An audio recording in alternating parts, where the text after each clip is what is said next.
బిస్మిల్లాహిర్ రహ్మానిర్ రహీం. అనంత కరుణామయుడు అపార కరుణా ప్రదాత అయిన అల్లహ పేరుతో.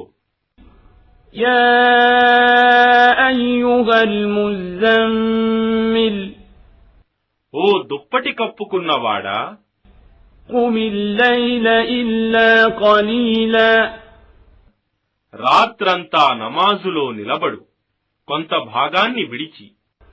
నిస్ఫహు ఔ ఇంఖుస్ మిన్హు ఖలీలా, దాని సగభాగంలో లేదా దానికంటే కొంత తక్కువ. ఔ జిద్ అలైహి వరత్తిలిల్ ఖుర్ఆన తర్తీలా, లేదా దానికంటే కొంత ఎక్కువ. మరియు ఖురానును ఆగి ఆగి నెమ్మదిగా స్పష్టంగా పఠించు.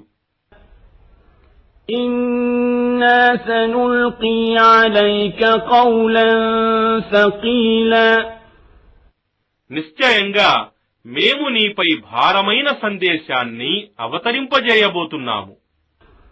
ఇన్న నాషిఅతల్ లైలి హియ అషద్దు వత్అన్ వ అఖ్వము ఖీలా, నిశ్చయంగా రాత్రివేళ లేవటం మనస్సును అదుపులో ఉంచుకోవటానికి ఎంతో ఉపయుక్తమైనది, మరియు అల్లహ ప్రవచనాలను అర్థం చేసుకోవటానికి కూడా ఎంతో అనుగుణమైనది.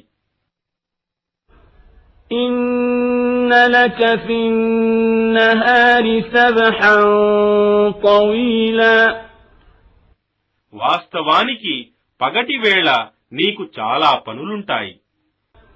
వజ్కుర్ ఇస్మ రబ్బిక వతబత్తల్ ఇలైహి తబ్తీలా, మరియు నీవు నీ ప్రభువు నామాన్ని స్మరిస్తూ ఉండు, మరియు అత్యంత శ్రద్ధతో ఆయన వైపుకు మరలుతూ ఉండు. రబ్బుల్ మష్రికి వల్ మగ్రిబి లా ఇలాహ ఇల్లా హువ ఫత్తఖిద్హు వకీలా, ఆయనే తూర్పు పడమరల స్వామి, ఆయన తప్ప మరొక ఆరాధ్య దైవం లేడు, కావున నీవు ఆయననే కార్యకర్తగా చేసుకో. واصبر على ما يقولون واهجرهم هجرا جميلا, మరియు వారు పలికే మాటలకు సహనం వహించు, మరియు మంచితనంతో వారి నుండి తొలగిపో. وذرني والمكذبين أولي النعمة ومهلهم قليلا, మరియు అసత్యవాదులైన ఈ సంపన్నులను నాకు వదిలిపెట్టు, మరియు వారికి కొంత వ్యవధినివ్వు. ఇన్న లదైనా అంకాలం వజహీమా, నిశ్చయంగా మా వద్ద వారి కొరకు సంకెళ్ళు మరియు భగభగమండే నరకాగ్ని ఉన్నాయి. وطعاما ذا غصة وعذابا أليما, మరియు గొంతులో ఇరుక్కుపోయే ఆహారం మరియు బాధాకరమైన శిక్ష ఉన్నాయి. يوم ترجف الأرض والجبال وكانت الجبال كثيبا مهيلا, ఆ రోజు భూమి మరియు పర్వతాలు కంపించిపోతాయి, మరియు పర్వతాలు ప్రవహించే ఇసుక దిబ్బలుగా మారిపోతాయి. ఇన్నా అర్సల్నా ఇలైకుం రసూలన్ షాహిదన్ అలైకుం కమా అర్సల్నా ఇలా ఫిర్ఔన రసూలా,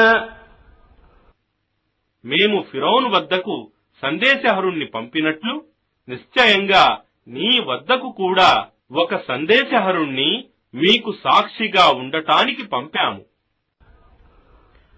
فعصى فرعون الرسول فأخذناه أخذا وبيلا.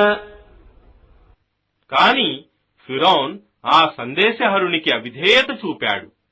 కావున మేము అతనిని తీవ్రమైన శిక్షకు గురి చేశాము. فكيف تتقون إن كفرتم يوما يجعل الولدان شيبا. ఒకవేళ మీరు సత్యాన్ని తిరస్కరిస్తే బాలులను ముసలివారిగా చేసేటటువంటి ఆ దినపు శిక్ష నుండి ఎలా తప్పించుకోగలరు? السماء منفطر به كان وعده مفعولا. అప్పుడు ఆకాశం బ్రద్దలైపోతుంది. ఆయన యొక్క వాగ్దానం తప్పక నెరవేరి తీరుతుంది. إن هذه تذكرة فمن شاء اتخذ إلى ربه سبيلا. నిశ్చయంగా ఇదొక ఉపదేశం. కావున ఇష్టమైన వాడు తన ప్రభువు వద్దకు పోయే మార్గాన్ని అవలంబించవచ్చు.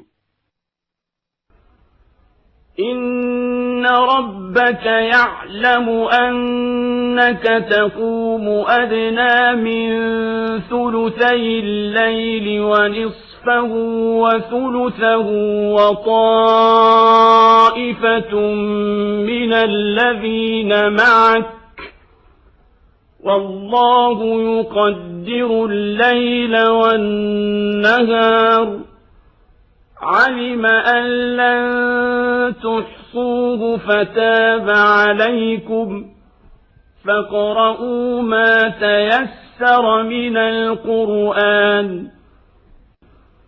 علم أن سيكون منكم مرضى وآخرون يضربون في الأرض يبتغون من فضل الله وآخرون يقاتلون في سبيل الله فاقرؤوا ما تيسر منه وأقيموا الصلاة وآتوا الزكاة وأقرضوا الله قرضا حسنا. ఓ ముహమ్మద్, నీవు వాస్తవానికి దాదాపు 3/2 రాత్రి లేక సగం రాత్రి లేక 1/3 భాగం నమాజులో నిలుస్తావనేది నీ ప్రభువుకు బాగా తెలుసు. మరియు నీతో పాటు ఉన్న వారిలో కొందరు కూడా. మరియు అల్లహ్ రేయింబవళ్ల పరిమాణాలను నిర్ణయిస్తాడు. మీరు ఖచ్చితంగా పూర్తి రాత్రి ప్రార్థించలేరని ఆయనకు తెలుసు. కావున ఆయన మీ వైపునకు కనికరంతో మరలాడు. కావున ఖురానును మీరు సులభంగా పఠించగలిగినంతే పఠించండి. మీలో కొందరు వ్యాధిగ్రస్తులు కావచ్చు. మరికొందరు అల్లహ్ అనుగ్రహాన్ని అన్వేషిస్తూ భూమిలో ప్రయాణంలో ఉండవచ్చు. మరికొందరు అల్లహ్ మార్గంలో ధర్మయుద్ధం చేస్తూ ఉండవచ్చు అని ఆయనకు బాగా తెలుసు. కావున మీకు దానిలో సులభమైనంత దానినే పఠించండి. మరియు నమాజును స్థాపించండి. విధిదానం జకాత్ ఇవ్వండి. మరియు అల్లహకు మంచి అప్పుగా ఇస్తూ ఉండండి.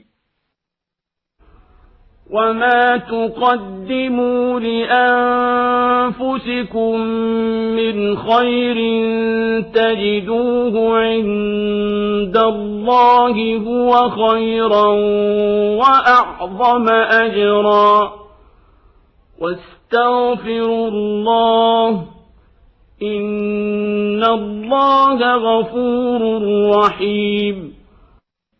మరియు మీరు మీ కొరకు ముందుగా చేసి పంపుకున్న మంచి కార్యాలన్నింటినీ అల్లహ్ దగ్గర పొందుతారు. అదే చాలా ఉత్తమమైనది మరియు దాని ప్రతిఫలం చాలా గొప్పది. మరియు మీరు అల్లహను క్షమాభిక్ష అర్థిస్తూ ఉండండి. నిశ్చయంగా అల్లహ్ క్షమాశీలుడు, అపార కరుణా ప్రదాత.